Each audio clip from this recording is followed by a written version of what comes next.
Good evening and welcome to the Cover One Buffalo podcast. You are joining your normal partners in crime, Greg Thompson and Aaron Quinn, for our third straight victory post-game show.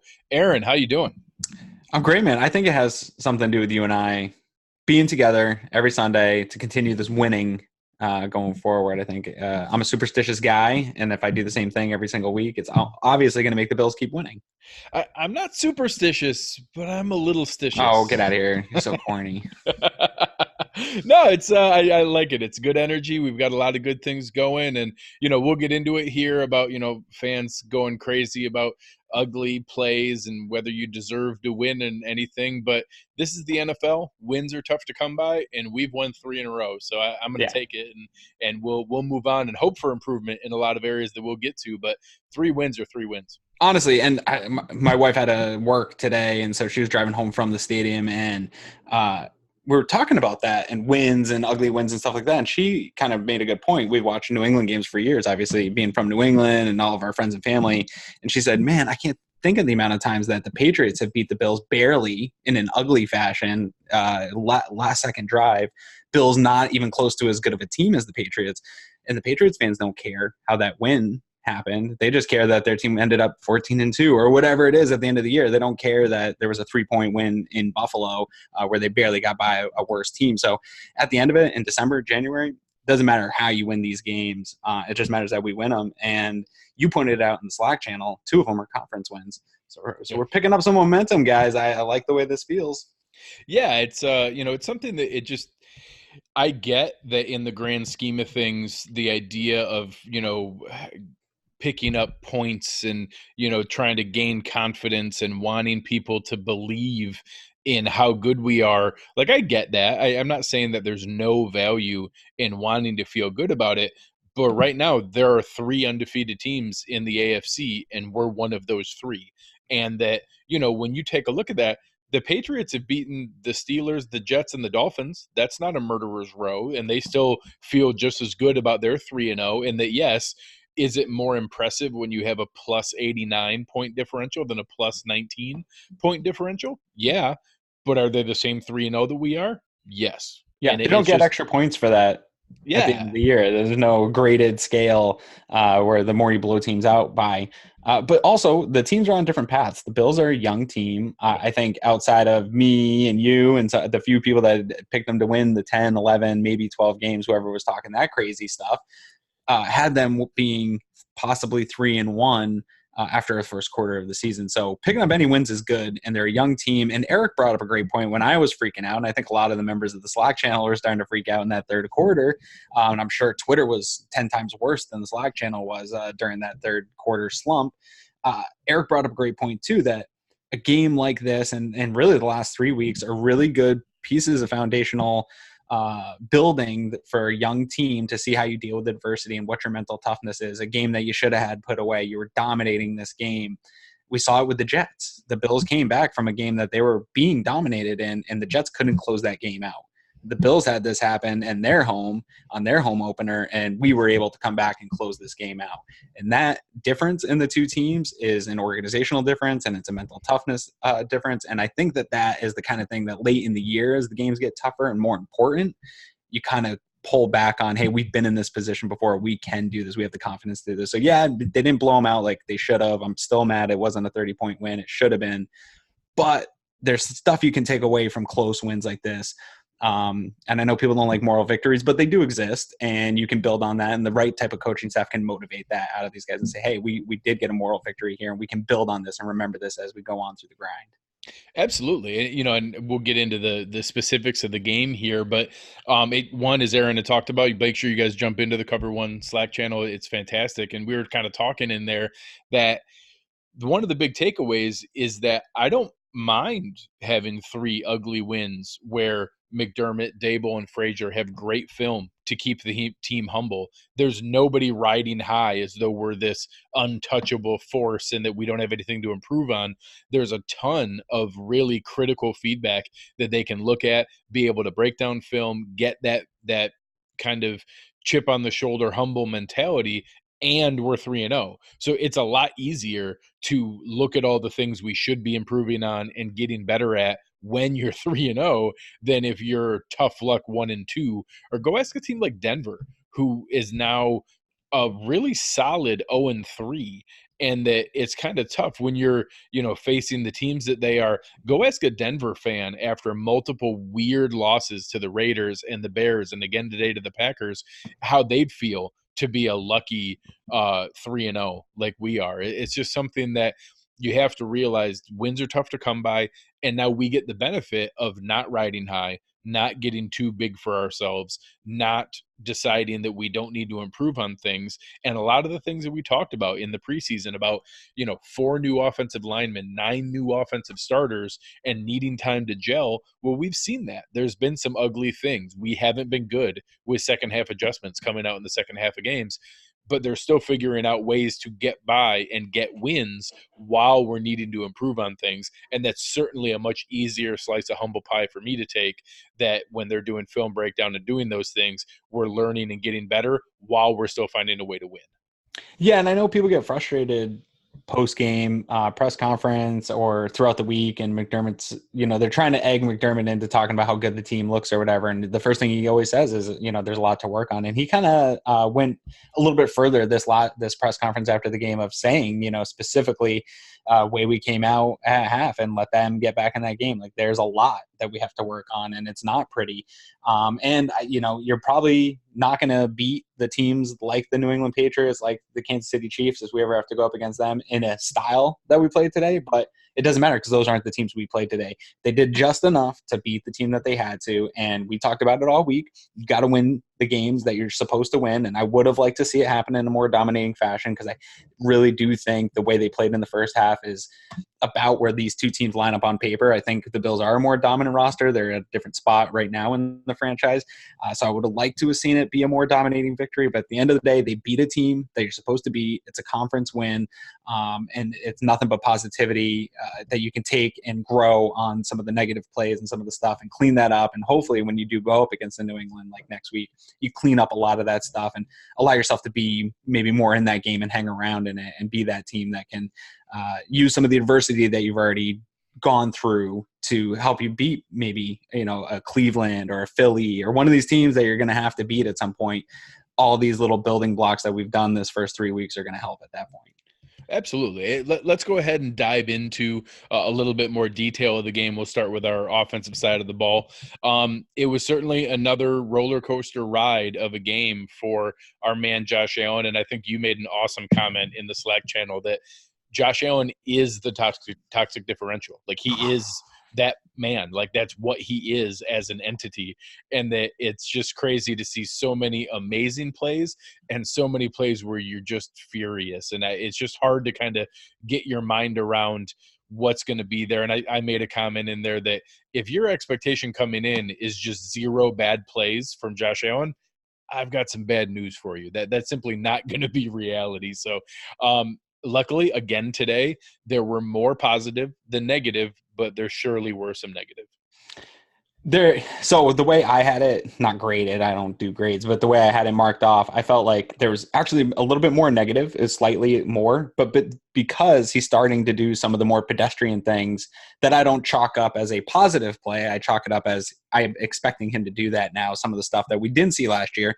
So there's still, even though it was sloppy and it had the toxic differential, kind of both sides of the scale there, it actually, he still showed a lot of the progress, all the things that we talked about all offseason that we wanted to see out of Josh Allen. We saw tidbits throughout this game. I really thought this was going to be his opportunity to be his first 300-yard game and get that stupid monkey off our back so we don't have to hear it every single time a game starts of how long it's been without a 300-yard pass. I really thought this was going to be the week, the way he started, and just he got in his own way a little bit. He stumbled over himself, but like you said, he's always going to be that. And that's okay. When I wrote an article when it was either him or Nathan Peterman starting, and my point of why to start Josh Allen was because he's a toxic differential walking, and you're going to need that guy to win some games. And we haven't had a quarterback like that where he can make the big plays on his own and really move the offense on his own to win big games. So you're going to get a little bit of it. I think of Brett Favre a lot of the times when I'm watching Josh Allen, and Brett Favre has some really gaudy bad statistics, but he put up some big time numbers. He played in some big time games, and he won some big time games. And so I think Josh Allen's a guy they can win with. I think he's proven that. I think he's proven to be able to get better. We're 3 games into the season. He's doing stuff that people said he couldn't do. He still passed for, 63, 64% completion percentage today. That's 3 games in a row. He's up over 60 without being an adjusted completion percentage. We still had, I counted, 4 or 5 drops today. So his completion percentage, when they do the adjusted, it's going to be, again, probably up closer into the 80s again this week. And I think, he had the play that the Mike Clays and the Che Fahees and all those guys are going to highlight the crazy throw that he made.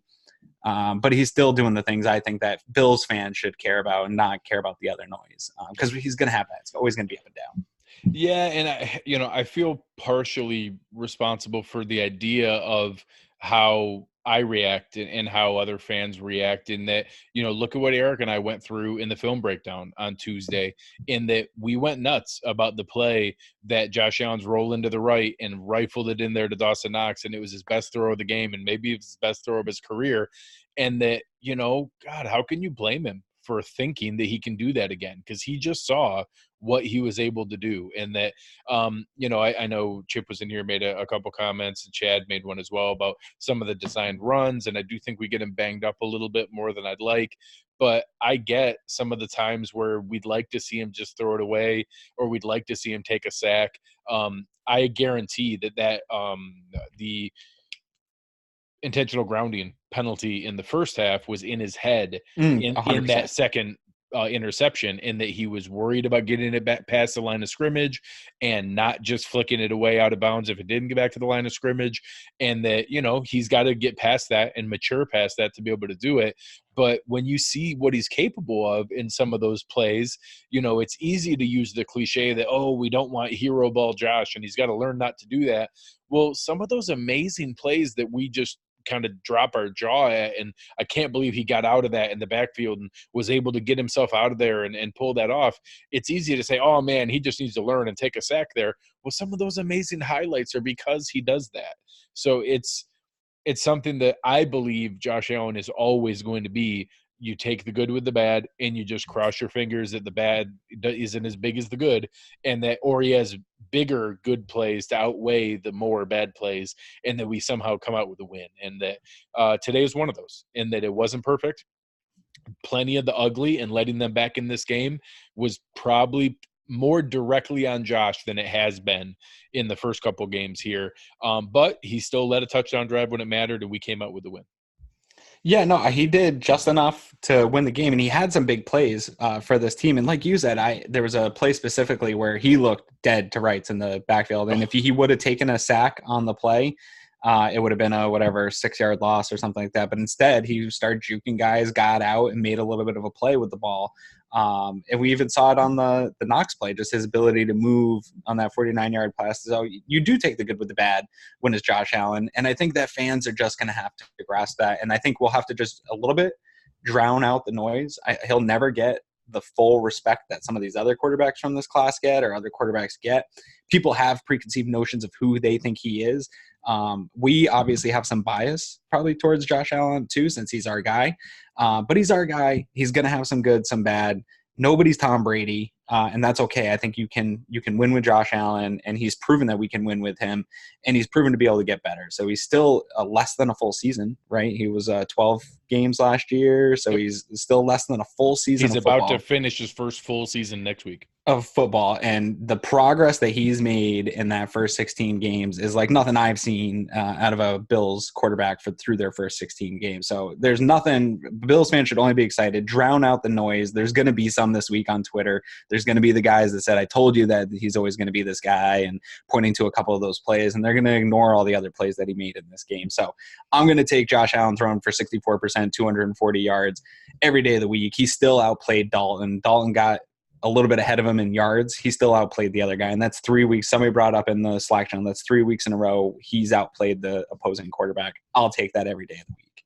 Yeah, and and Nick made the comment in the chat that I wouldn't mind him not running towards his own end zone 20 yards and then trying to throw the ball. But on the year, he's got 750 yards, and if you told me coming in that he was going to have 750 yards, with more touchdowns than interceptions and a completion percentage of 63%, I would have been awfully okay with that. And that, he's accounting for scoring drives and doing what he needs to do and still needs to improve, but doing that while we're winning is a positive. But let's switch over into the rushing game. Yeah. Certainly dusted off the Frank Gore. You made a comment that really made me laugh as we were prepping here, that, maybe he's not quite in the cobwebs yet. Yeah. No, he looked like a 32-year-old Frank Gore instead of but I mean, 76 yards isn't going to be like, they're not going to be talking about him all week on Good Morning Football and stuff like that, but he came out and did his job. And obviously Singletary was missed this week, and I think he would have had a big day. I'm actually really disappointed in TJ Yeldon. I really expected him to be able to thrive against this team and use his touches. He had a couple nice touches, but he had the fumble. And then he really just couldn't get going. He couldn't provide the spark that Singletary was able to provide. But as the game wore on, Gore broke off a couple. He had like a 22-yard run. He had another like 18-yard run or something. I mean, so he was breaking off some stuff. He was patient. He was finding his holes. You said in the Slack, Frank Gore is just always falling forward, nice in the goal line. I mean, I loved everything I saw of Frank Gore today. And I got a lot of friends. I talked to them in the weekend leading up to the games. And I was urging them all to grab Frank Gore in fantasy. And they're like, dude, you don't even play fantasy. Shut up. You're such a homer. You don't know what you're talking about. And I got a bunch of texts after his game like, I should have grabbed him for this week. Like, that was a pretty nice performance. 16.9 points for anybody keeping score at home. So I love what we saw out of Frank Gore, and it makes me feel good because I do want to see, again, like we talked about last week, I want to see Singletary ramp up and get more of those carries. But if this injury is lingering at all, I know that they can rely on Frank Gore to do his job. He's just one of those guys that's going to come in and do his job. Oh, yeah. And I loved the game-winning touchdown. The game-winning touchdown was everything I wanted to just rub in the Twitter haters' face, because on the game-winning touchdown, when we're sitting there on 3rd and 1 at the 1-yard line, and we had Lee Smith and Patrick DeMarco and Frank Gore on the field, I felt really good that we were going to score. And I didn't care that they knew we were going to run the ball, and I didn't care that it was going to be cliche and stereotypical. We had a good fullback and an excellent blocking tight end and a running back who always falls forward. And I felt really good that we were going to get the 1 yard we needed, and that still matters. It doesn't, I get it that maybe they don't bring the value on the 2-minute drive that you're looking for, the wide open 5 wide, 0 backs, empty sets that you want to run wide open, no huddle all day. But in that scenario, when we needed it to be able to close out that game and to win when we were losing, we had it because we had 3 tough, gritty players who needed to do their job, and they did, and we scored the game-winning touchdown. Cliches are there for a reason, and if football being a game of inches is because it really is. It comes down to goal line situations, 3rd and 1 situations. And I know there's a lot of fans that are mad that Patrick DeMarco's on the team or Lee Smith's on the team and Duke Williams isn't, and we would be so much better if Duke Williams was. But you know what? These guys do give you the ability to put in that formation, and when it matters that you have an extra tackle who can line up at tight end and give you an extra lineman in that situation. And it matters that you have a Patrick DeMarco who is a solid fullback to be able to help clear that hole and score your game-winning touchdown. You're going to need that all season long. It is a game of inches, and there's going to be 3rd down, 3rd and shorts and stuff like that. And I feel pretty confident when they bunch stuff up, even though the other team knows we're running it. Frank Gore is going to be able to chug out 1 to 3 yards in those tight situations and just fall forward. And I am fine with those guys having roster spots if that's what it means throughout the year, because it is a grind, man. And they keep saying it over and over again. And this team's built for the grind. Yeah, no, I think you've made an awesome point on that and the kind of team that they're building here. And I know that we touched on some things we'll get into a little bit more when we do gruntled and disgruntled. But the game that Daboll called, there were some good points to it. And I think that where we maybe expected a little more on TJ Yeldon, they really spread it around. It's not every day that you see 6 players get a carry in an NFL game. No. And that you had designed runs to Josh Allen. You had multiple jet sweeps to Isaiah McKenzie, 3 of them. You had a jet sweep to John Brown, and you had a freaking tight end jet sweep. And having that kind of variety to be able to put that together for 36 carries for 175 yards rushing, 4.9 yards per carry, with no big runs to bloat that. That was legitimately chipping away every single time, getting positive yards. And that, if anything, I would have liked to have seen us be a little bit more disciplined and stick to that in the third I know. quarter. Some of those drives where we had it going, running the ball, and then all of a sudden passed for 3 straight incompletions and lost it, I wouldn't have minded having them pounded even more. And maybe some of that's on Gore wasn't 100% healthy. Yeldon wasn't instilling a ton of confidence. I think there was a little bit of limitation there, and that if we had Singletary available as a third back, maybe we do run a little bit more in some of those scenarios. But cobbling together 6 different guys to put up 36 carries for 175 yards, that's a hell of a rushing game, and one of the better ones we've seen from a balance standpoint in a long time. And it showed up in time of possession. We had 36, well, I'll say 37 minutes to 23 minutes time of possession. And I know that's another cliche, but you win that a lot of times, you win the game. You win toxic differential, you win time of possession. Those are all things to build a recipe to win a football game. I know there's a lot of fans, when I popped over at Twitter at one point, there was a lot of fans mad about the play call. It was a 3rd and short, and they did a jet sweep to McKenzie. And fans were upset about that, but they had actually had some success with that stuff early in the game and in the first half. And I think that Bengals probably adjusted to it in the second half and said, we're not going to allow them to beat us. We're going to contain that play. So I don't mind them taking that shot after it worked so many times. And you saw it with San Francisco. You saw it on tape that if you could get the linebackers moving across the field, you probably can pick up 4 or 5 yards almost every time. Just didn't work out. But I agree with you. I would have liked to see the run game get pounded a little bit more there in the second half and really just buff up that time of possession and get it going. But I thought the thing that stood out to me the most was we had a healthy Andre Roberts. I was pounding the table that Andre Roberts is going to be part of this offense after what I saw this summer. Obviously, his injury kind of affected that for him. But Fernando Schmood, who does a lot of our stuff, he's probably got an article up already after the game. He said to me when I said that I think Andre Roberts is going to have a big day, he said, I think Isaiah McKenzie has taken his role in the offense of what his role was going to be in the offense. And he hit it right on the head, man. I really thought Roberts would get some of those touches, and they gave every single one of them to Isaiah McKenzie today. So I think that says something about how they feel about McKenzie as that role going forward. And it's going to be interesting to how they manage when Singletary comes back, how they start to manage the active roster with your Isaiah McKenzie and your Andre Roberts, because you don't really need both those guys if one's a returner, and we don't really trust Isaiah McKenzie to return. But it seems like we trust Isaiah McKenzie a little bit more on the offensive side of the ball. It's going to be interesting to see how they balance that active roster in those final spots of the active roster going forward here.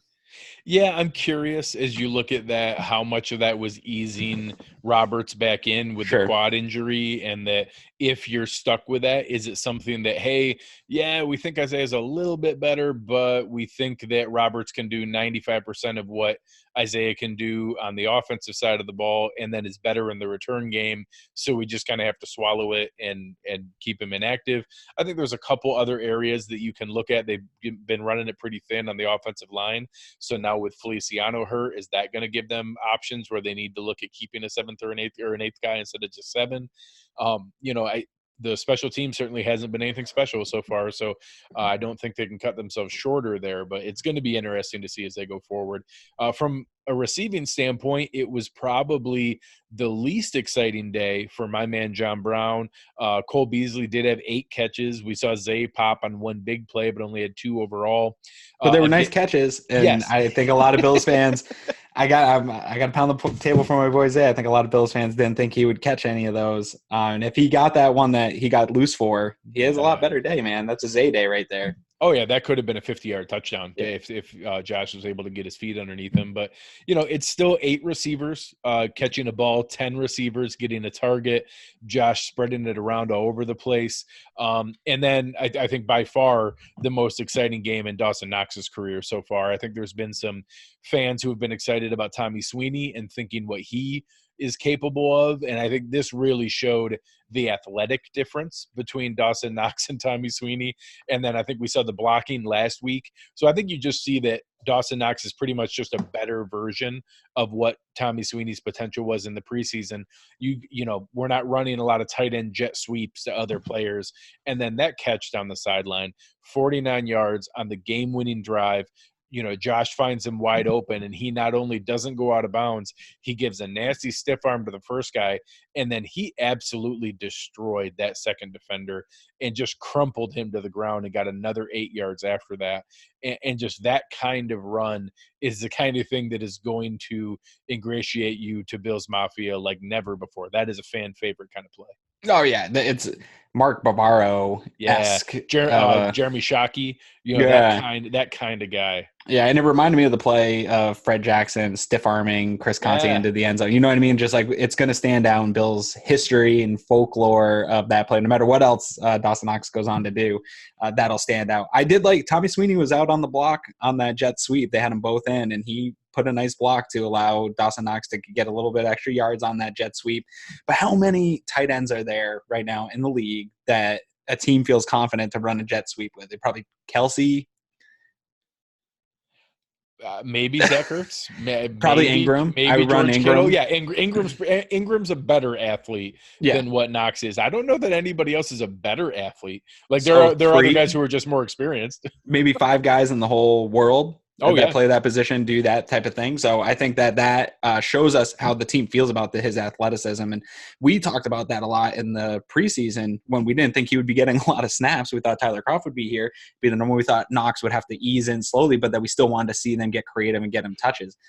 Dable is seeing that athleticism and trying to create some more touches when they aren't coming in the passing game for him. And I think that's huge going forward. And another point, I know it's super early, and this might come off as a scorching hot take, but before we went on, I just saw Noah Fant fumble. I've seen TJ Hawkinson struggling. Dawson Knox, man, he might be the tight end from this class, at least in year one. And that would be incredible and a real hit on a lot of the draft Twitter community because there wasn't a lot of tape on him. Nobody really knew what to expect out of Knox. And you had 2 guys that were considered for sure locks. And if you got those guys, you were all set at tight end for the next 20 years or next 10 years or whatever. And Dawson Knox making a case for himself, even though he's only had the one big game. But he's been playing well, getting a lot of snaps, and I think Bills fans should be really excited about that. And I hope to see him get into space a little bit more often because he runs mean. Even on that jet sweep, man, he hurt the guy there. He just ran him over and plowed him into the ground. He's a mean dude.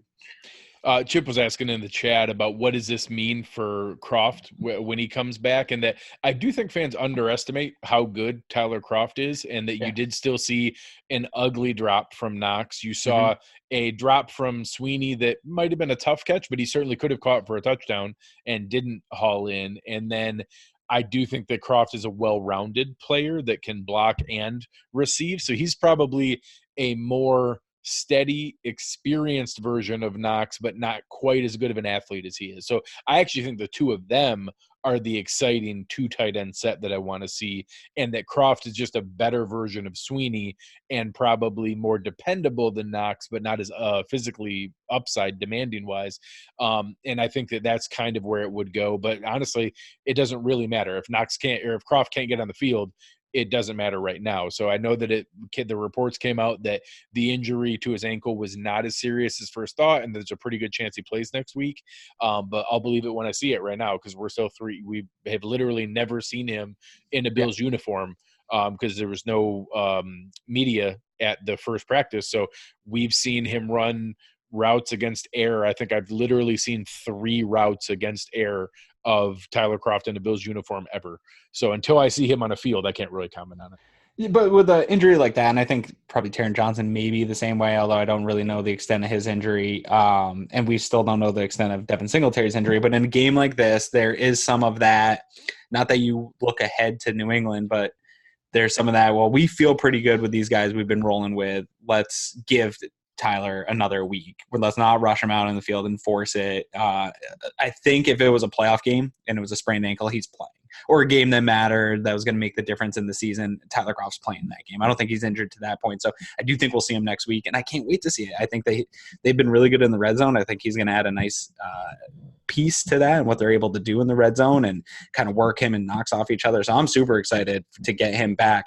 And I just hope he can stay healthy, man, because I hate the term injury prone, and I don't want to argue with people about whether or not it actually exists. So Tyler Kroft, please stay healthy so I don't have to fight people on Twitter. Our last piece on offense, let's look at the offensive line a little bit. And do we have to? I think it's weird because I think some fans will be like, oh, man, that wasn't a great game. Well, we ran for 175 yards at 5 yards a carry, and Josh got 1 sack for 2 yards. Now, some of that is some Houdini stuff from Josh. Yeah. Some of that is getting away with a couple ugly plays. But I would say this was a net positive game from the offensive line, and that if we had stayed a little bit more disciplined to the running game, they probably have an opportunity for a few more pancakes here in the second half, and that it was probably an okay game. Now, obviously, a big piece of that is John Feliciano has been one of the most pleasant surprises on the roster of all the guys that were added by Brandon Beane, and that he was seen in the locker room afterwards with a neck brace. And I did make the comment that I have no idea. I'm not a medical professional, but I just in case anyone wasn't sure, but I will warn fans that if it was a very serious neck injury, he wouldn't have been in the locker room getting himself dressed. He would have been seeking medical attention, getting that. So I have a feeling that it's more of a strain and that the neck brace is precautionary. But anytime it involves a neck, that's a very serious thing. So we're obviously, hoping for the best for him and that works out as well as possible. But I will say, I don't think it's maybe as dire as the headline of John Feliciano seen in the locker room with a neck brace, and everyone's mind goes to something very tragic or very serious. I don't know that it's quite that degree, but it is a neck injury, and that is serious. No, absolutely. Yeah. And you don't want to, let's wait till the stuff comes out about it. But I think what this game showed me, at least, is something that they really pressed on this offseason, whether it was free agency or in the draft, was finding versatile offensive linemen. And I think today we butted up a little bit too close to comfort for me after Feliciano went down, and then Nsekhe went down, but he came right back in. But when Nsekhe went down, I got a little bit nervous. I was like, okay, it's getting a little too dinged up here for my liking. We started getting a little too testing the versatility of that offensive line. But I think that is why they did it the way they did. And you made the comment in the Slack channel. It's like, okay, well, Nsekhe's down. We'll swap Ford back over to tackle, and we'll bring in Spencer Long. And there we go. And you know what? I could run with that for a couple quarters or a week if we have to. So I think that we got a good taste or a good look into the versatility of this line, because you're going to get dinged up as the year goes on. It's going to happen to all of those guys up front. It's a hard position to play. So having that type of versatility, even with Leandrin Waddle, isn't even on this team. So without him still being able this versatility to go with two of your starting offensive linemen getting dinged up and still being able to kind of shift in that moment and play through it is a really positive sign for the Bills. And that is the type of depth that we've been clamoring for years. And we're seeing it kind of play out in the moment of the game.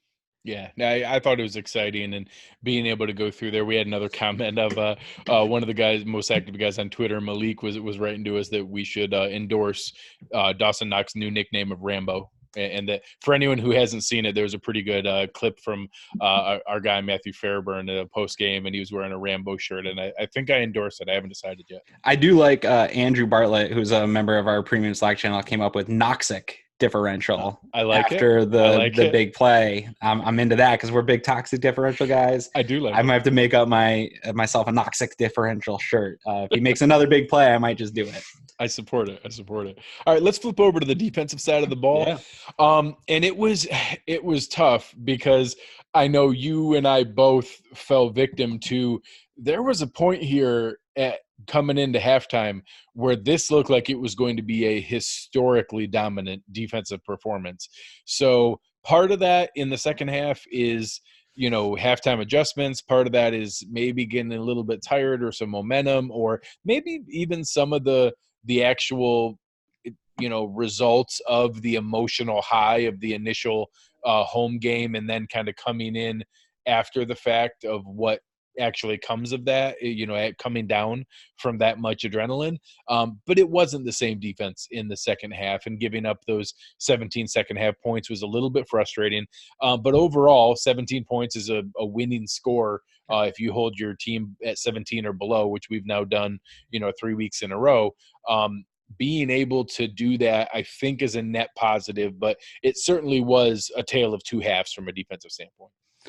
Yeah, absolutely. First of all, I'll take full responsibility because right at halftime, I took a screenshot and was like, this is the best defense in the world. Don't at me. I don't want to hear it. And as soon as I sent out that tweet, things just went south pretty quick for them. But no, I think it's a number of things. I think it was adjustments. Zach Taylor is a good offensive-minded coach. That Cincinnati Bengals have weapons. We talked about this all week long. They have enough weapons where if they're allowed to hang around in a game, they can turn a game pretty quickly. And we saw that they have the weapons to move the ball, and they made some big plays.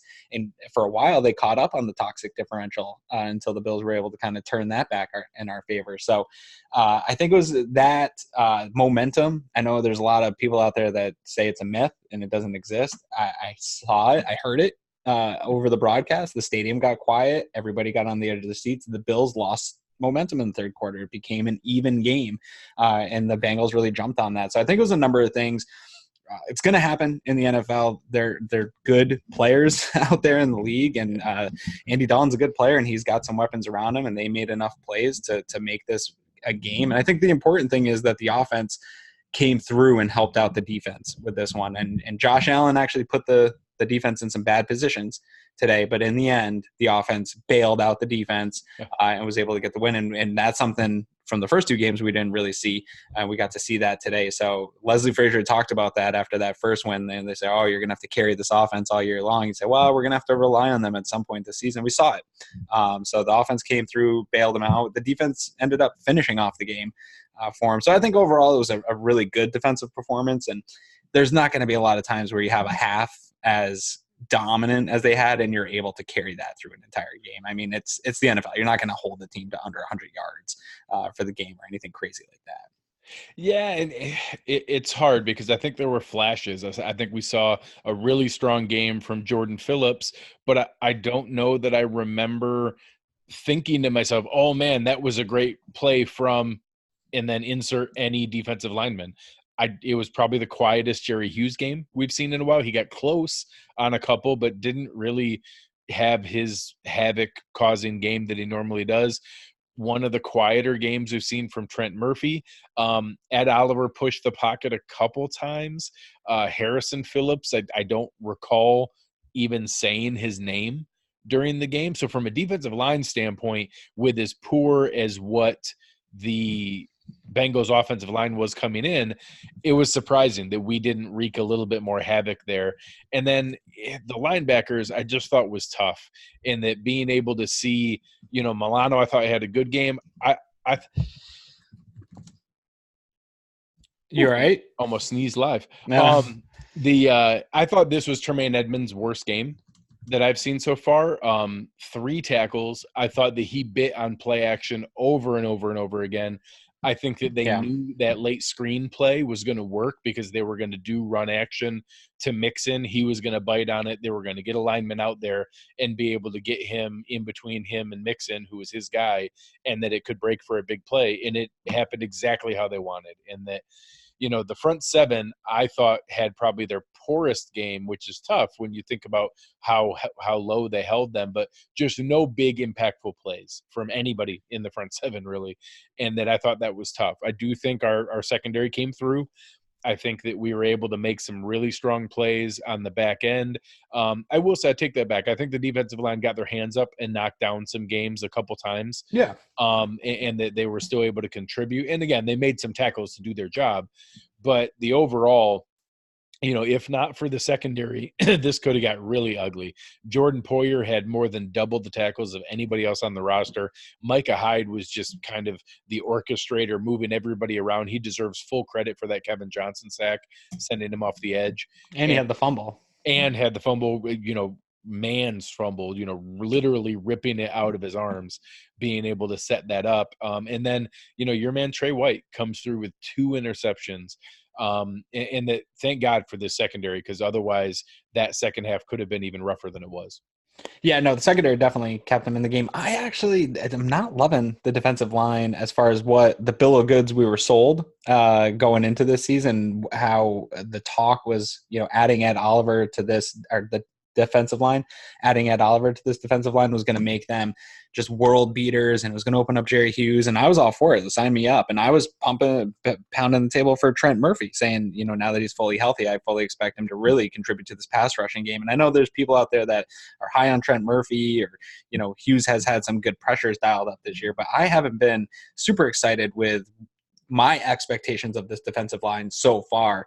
And that is something, as we get into next week's game and when we start breaking that down, it's a lot of pressure is going to come on that defensive line, because I don't know that the secondary is going to be able to just hang in there and bail them out. Because if you give Tom Brady too much time and you just don't move him from his spots, I don't care who you're rolling out there for a secondary or how smart Micah Hyde is, Tom Brady's always going to be a step ahead of you guys in the defensive backfield. So it's really the defensive line's really got to step up and put together a performance that looks as hectic and chaos creating as we expected them to be when we saw this defensive line coming together. But right now I'm not super happy with it. They're fine. They're doing okay. Like you said, they're making the tackles they need to. They're not really letting anyone run the ball on them like that. All that's great. But I want to see some more big plays, game-changing plays. Like we said, when the Bengals were driving there on that final drive and they were able to get to the 30, we needed a sack somewhere in that drive where you just start milking the clock. You get a sack in that situation where there's 30, 40 seconds left. It takes 8-9 seconds off the clock for them to rally back up after a sack. And we just really got no pressures at all during that whole drive. And those are the times where you pay the Jerry Hughes of the world and you bring in a Trent Murphy of the world to dial up pressures in those situations. And they just didn't do it. Yeah, and I know that we've kind of gone back and forth, and neither of us are draft experts. We both kind of dive in deep when that time of the year comes. But I certainly still see this as by far our number one need going into next year, is that we need an infusion of talent, and that I won't mind if that's a free agency splurge. I won't mind if that's our first round pick. I think we need another guy who is a game wrecking presence, and that we just don't have that guy right now. I think we have a bunch of B pluses. Jerry Hughes still has his moments where he can do that and be that kind of guy, and he's probably, I take that back, he's probably our B plus, and then we have a whole bunch of B's and B minuses besides that, who can all contribute and do their job. But I don't feel confident that we have another guy who can just flat out beat their man to make a play and get to the quarterback. A lot of it's scheme, a lot of it's, second effort, hustle. And we have those guys. We have those guys who do that. And that's how Jordan Phillips got his sack. That's how some of those things come through there to be able to do that. And I don't mind that. I like having 8 contributing defensive linemen, but I would feel a lot better if we had a game-wrecking presence that could really jack that up further and ratchet up the pressure on the quarterback. So, again, Jerry Hughes still gets his pressures. We still get there as a team. We threaten with what the plays are early on. I made a comment where we sent both Tremaine Edmonds and Matt Milano in double-A gap blitz and kind of got that into Dalton's head early. I wouldn't have mind seeing more of that later on. I thought we got a little bit passive in the second half, trying to just play that shell defense, keep everything in front of them, no big plays. And I get that when you have a John Ross and you have a, Boyd and those kind of players and those kind of athletes, you need to plan for that and not let them get behind you. But it certainly didn't help us when we were doing that. So I like it that they're showing good technique. When the defensive line doesn't get home, they get their hands up and they knock down the most passes in the NFL. And we did more of those today. We had more good defensive line pass breakups. I think I saw it from 3, 4, 5 of them. I count 5 more today. So that is a positive, again, of better than nothing. But it's still something that is frustrating to be able to see that we can't get home more. So overall, I thought the defense did their job. Yeah. They started to ease up a little bit here, but it was certainly not as dominating as it looked like it could have been early on. No, and I wanted to see it more dominating just because of the offensive line. You heard about it all week of the Bengals, but again, when I watched the Bengals back, I didn't take away that, wow, the Bills are really going to just eat against this offensive line, because they were getting the ball out quick. They were doing some things to allow Andy to have a little bit of time finding receivers wide open. So I think they schemed to benefit not having a great offensive line. So I think some of that has to do with not being able to have time to dial up some pressures, because when in the second half he was getting the ball out pretty quick when he was getting the ball out. So it's hard to get back there if the guy's getting the ball out in 2-3 seconds. So even against a pretty poor offensive line. So we'll see next week. Going up against a team with some issues across the offensive line, there's probably some matchups that we should be able to win, and it be even more of a priority next week, because if you can get Tom Brady off his spots, it can generate some stuff. And at some point, more of these deflected balls and things like that are going to end up in our hands on big plays too. I don't know that I've seen so many deflected balls and only one has been turned into an interception. Usually those are the ones that are, Jordan Poyer from out of nowhere comes up with those interceptions. So I'm hoping those deflected balls, that trend continues, but maybe we can grab a couple of them out of the air and really add to that toxic differential, because otherwise that play is just an incomplete pass, and that's great. It's a lot nicer when that turns into a turnover. Oh, absolutely. And I know our guy on Twitter, Dustin, was saying how he called that final pick from Trey White there, but that's what you need. You need those plays to be able to happen at the right time to lock it up and to get off the field when those things happen. Is that Trey's second game ceiling interception? I know he had the one in KC. Was it rookie year? Yeah, the one in KC. Yeah, that's his second kind of game ceiling interception. I'd like to see that trend continue. Oh, yeah. Well, that's the attention that he needs to be able to kind of get some of those offseason awards and the attention that he needs. And I think the only negative play I saw from him today was where he slipped coming out of the break on that nice route combination they had in the late drive. And it was a nifty route combination anyways, but I think if he gets his foot in the ground and is able to cut cleanly there, he probably makes a play on that ball or they don't even throw it. So he took one bad angle in a run defense, but that stuff's gonna happen, man. When I saw it happen, I was like, oh man, here we go. I'm gonna have to get on Twitter and fight all these people. They're like, he had one bad play. So leave Trey alone. He had a day. I bet he even gets a call with Dion on the NFL Network at some point for 2 picks. So if you ball, you get the call. That's what Dion says. So we'll go through it. I know Aaron and I touch a lot on toxic differential, but I think we both strongly believe in this. So again, real quick for any fans who aren't aware, toxic differential is something that Brian Billick came up with. It is the balance between not only turnover differential, but how many 20-plus yard plays your offense gets versus how many you give up. So today, and now the Bills 3 straight weeks have won the toxic differential and won the game. So today, both teams had 4 20-plus yard plays. The Bills had a 27-yard catch from John Brown, 23-yard catch from Zay Jones, 22-yard run from Frank Gore, and the 49-yard awesome catch from Dawson Knox, and then had 4 turnovers with the 2 picks from Trey White and then the 2 fumble recoveries. The Bengals had 2 turnovers and 4 plays, so they had 6 to our 8. So the Bills were +2 again in the toxic differential. And now the last 3 games, we were +3 in the first game against the Jets, having 7 big plays and giving up none and making up for the 4 turnovers. The second game, we only had +1. In this game, we had +2. So again, winning the toxic differential in all 3 games. Yeah, I mean, they really won all the things that, in my mind, what I've always been taught about how you win football games and coaching. And we can get into those arguments of analytics of just pass every single play and then you'll win games. But what I've always been taught is the toxic differential is one. We had 25-17 first downs. So moving the ball, that's a sign that you're moving the ball. 15 out of 13 or 5 out of 13 third downs. I'd like to see that actually. That wasn't a great conversion rate. It was better than them, but I'd like to see it better than them. Overall. And all you really have to do is beat the team that you're going up against. It doesn't have to be a world-beating third down conversion rate, but we beat them. We beat them in yards. We beat them in rushing and time of possession. All those things add up, and that's, I think, is ultimately my biggest frustration. Yes, it's nice to get the win no matter how the win is. I don't want to nitpick a win too hard, but when you see all those columns, and maybe it's a little box score scouting by me here, but you see all that in the dominating fashion that they were playing this football game, and you just really see the ability to have had a 30-point victory and just really build that confidence going against New England. Like, we just beat up a team in our home. Come at us. I would have liked to see it go down that way, especially when you just win all those categories I just rattled off. Yeah, and it's funny. I think you made a comment that I agreed with in the Slack channel that I actually don't mind that this game happened and that we didn't win.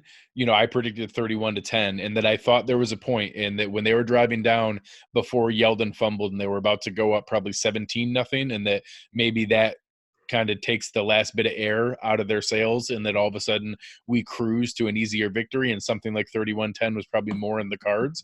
The fact that this ended up a tough, gutty win, that we gave up the lead and had to come back, but with a lot of flaws and a lot of ugly things, I think it keeps managing expectations. I think no one's going to pick us against the Patriots next week. No. I think that we're going to go in completely with house money, both teams 3-0, and that you made a great comment. If the Patriots let us hang around, be careful there, that this is a gritty, tough team that can gut out some wins at the end and believes in each other, that maybe we can pull something off here. And that, if we play 10 times, the Patriots probably win 7 or 8 of those.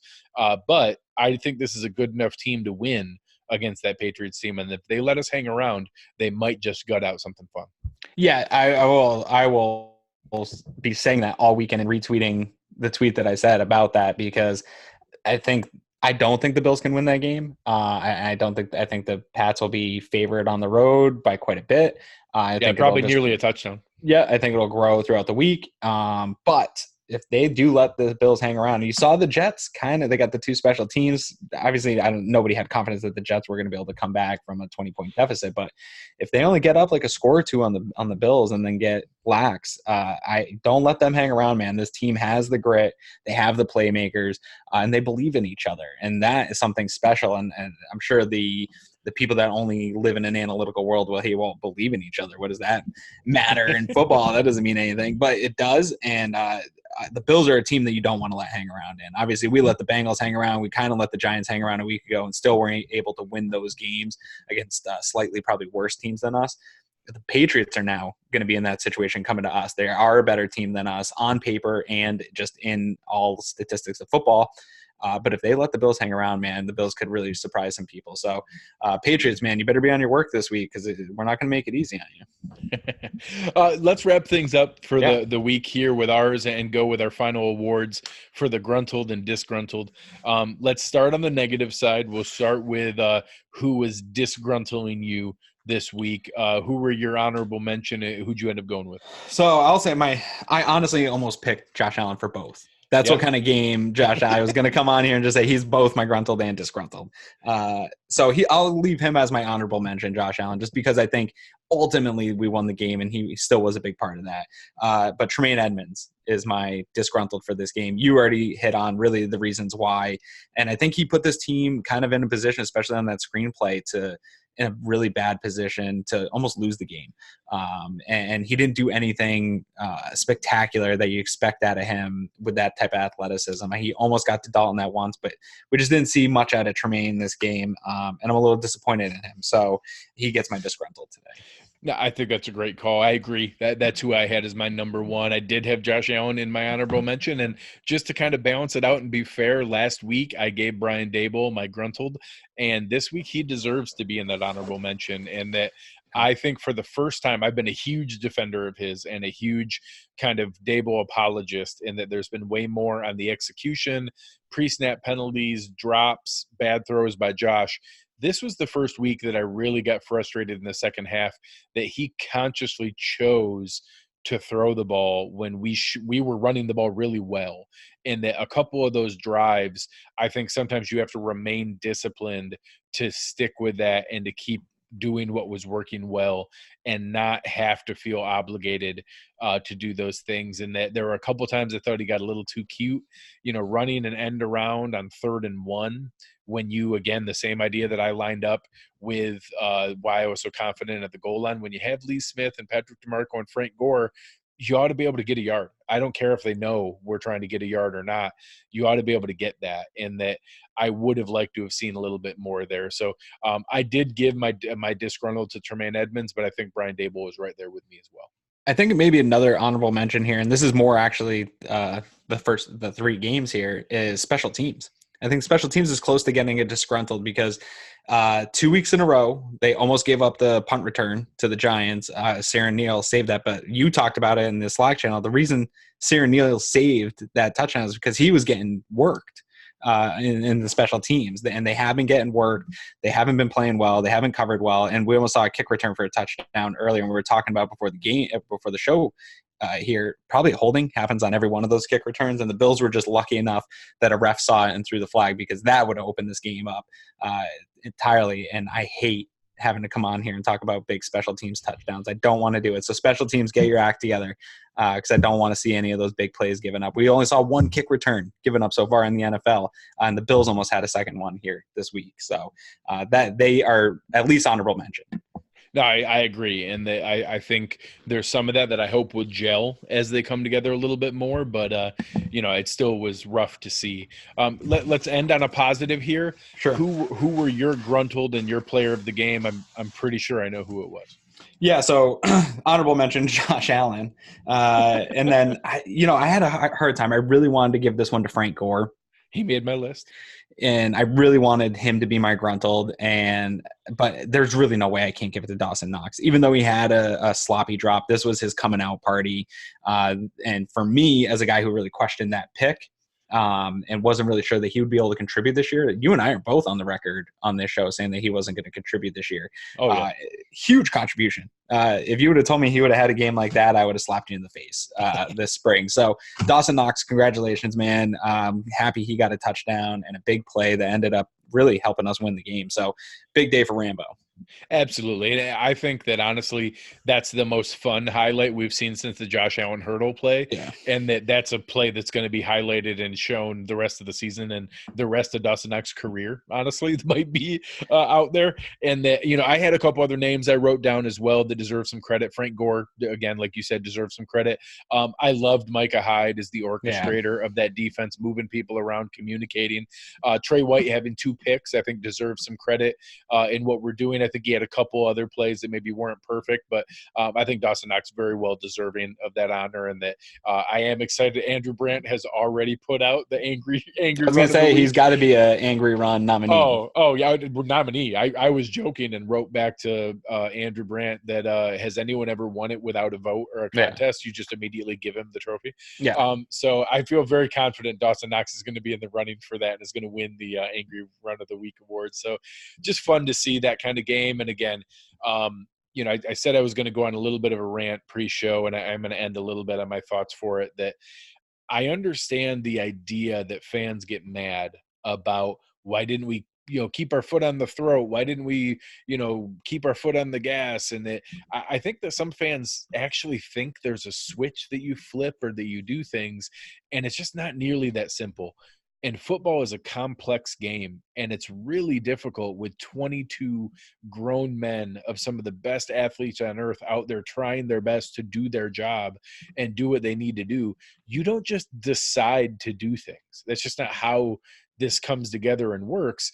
And that, yes, I'd like to see some better halftime adjustments. I'd like to see some things differently, but the ebb and flow of an NFL football game is difficult. And that today the Jets scored 14 unanswered on the Patriots. Is that because they, took their foot off the gas and weren't taking it seriously? Or is it just that sometimes elite NFL athletes make plays and that they're able to see some, balance back and forth in the game? Last week, the Chiefs were crushing the Raiders and then didn't score for the entire second half.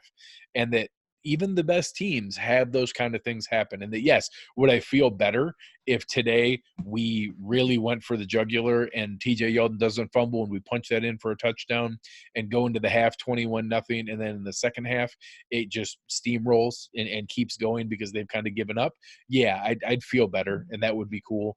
But I don't know that it's this enormous indictment that fans are making it out to be, that the team doesn't have a killer instinct, or that, man, I wish these guys would, be able to go for the throat. And that it's not like they're not trying, or that they're consciously deciding to take it easy, or that, we have this in the bag, I don't have to try anymore. It's that football's hard and that the other guys get paid too. Yeah, and I mean, really, Cincinnati, I don't know what was said in their locker room, but that's a desperate team at 0-2, within a shot to try to win that game, only down 2 scores.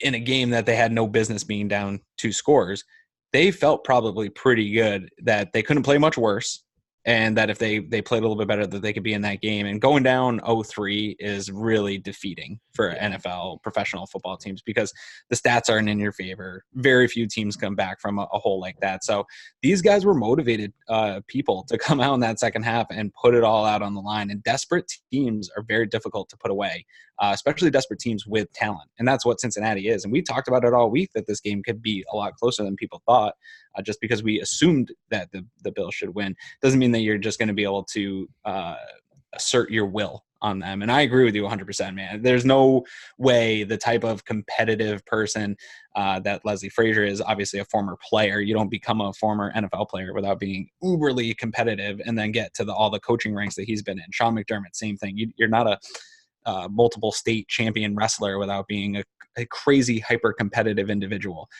There's nothing that they've ever said or done that could convince me that they're just content to kind of let the lead hang out there and just, we'll see what happens, man. Maybe they'll come back. I don't know. Like, let's just chill and see how it goes. Like, they're trying to kill these teams, man. They want to score. They want to win. They want to win big. McDermott doesn't want to answer that question every single week after the post-game presser. He doesn't want to go there and talk about the adjustments that were made in the third quarter. He wants to say, hey, we won by 30. What are you guys going to say now? So yeah, no, I agree with you, man. It's a grown man business, and they're not just going to let you come pound it down their throat. But speaking of pounded down people's throats and winning and things like that, I'm still winning the bets. Greg and I only took 2 bets this week. Our 2 bets were live on air. We didn't get the props in. We got to find a better source. Matter of fact, that's a good request. Any fans who find a good source for player props, the one that we were using doesn't come out until really, really late, and some of it like late Saturday night, and just doesn't give us a lot of an option for us. If anybody finds some good player prop sites, shoot it over to us and let us know. Or even random bets that you think would be fun. We'll discuss it, whether or not we want to take it. But so I took Cincy scoring first. Greg won that. That was a 4-point bet. Yep, so I didn't win the day, but I'm still ahead because he gave me all of the Cincinnati wide receivers to get more yards than just John Brown. John Brown had a pretty pedestrian day compared to what we've seen the first couple of weeks. And Cincy, due to that comeback, it wasn't looking good for me in that first half when I saw Brown had his 40 something yards in the first half, and Cincy had nothing offensively. I was like, oh man, Greg's going to wipe me out and take the lead this week. But since he was able to come in, and I got 2 receivers, I think, outpaced Brown. So I got 3 points. So right now for the year, I'm still up 12-10. So Greg, you're chipping away a little bit here. You gained a point on me, but hopefully I can keep you at an arm's length, a Dawson Knox arm's length next week, and knock you into the ground. I like it. I'll take the win for the week. I'm not all the way back yet, but I think it's fun. Like Aaron said, any fans that have ideas for wagers that we could make, things you think would be fun going into this Patriots week, tweet it to us. Let us know what you think, and we'll go from there. Any final thoughts, Aaron, before we close it out? I am going to the game next week. Woo! And I can't remember the last time I was this excited to be. I don't think I've ever gone when we're 3-0 and then playing the Patriots. Patriots is always my favorite game to go to. I go to it every single year. And I think the home opener was cool, and there was a lot of emotion at the stadium today, and that was super cool. It was a beautiful weather day, but I think next Sunday is going to be flipping rocking at the Ralph, man. And I can't wait to be there. And if you guys, anybody out there that's going, let me know. Hit me up on Twitter. I'd love to grab a beer with you and talk Bills at the game. I'm not sure where I'll be yet. But if not, you can find me on Twitter at Aaron Quinn 716. So I probably won't be tweeting or in the Slack a ton.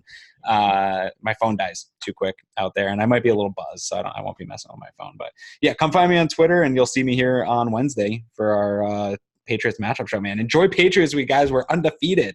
We're tied with the Patriots. This is a division leading game.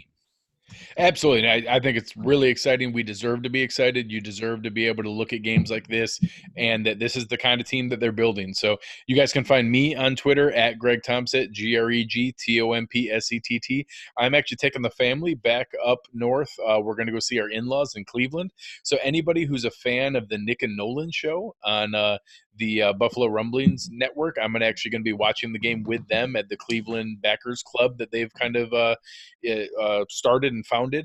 there in Cleveland, so I'm going to be heading over there to their home bar to watch the game with them and be able to hang out and enjoy some good food. I know Aaron got to meet them when they did their food tour They're throughout the handsome. year. Two So handsome men. obviously looking forward to being able to down some good food, watch a good Bills game, and hopefully watch a Bills upset victory here at home against the Patriots. So for Greg Thompson, for Aaron Quinn, you have been listening to Cover One Buffalo, and we are out.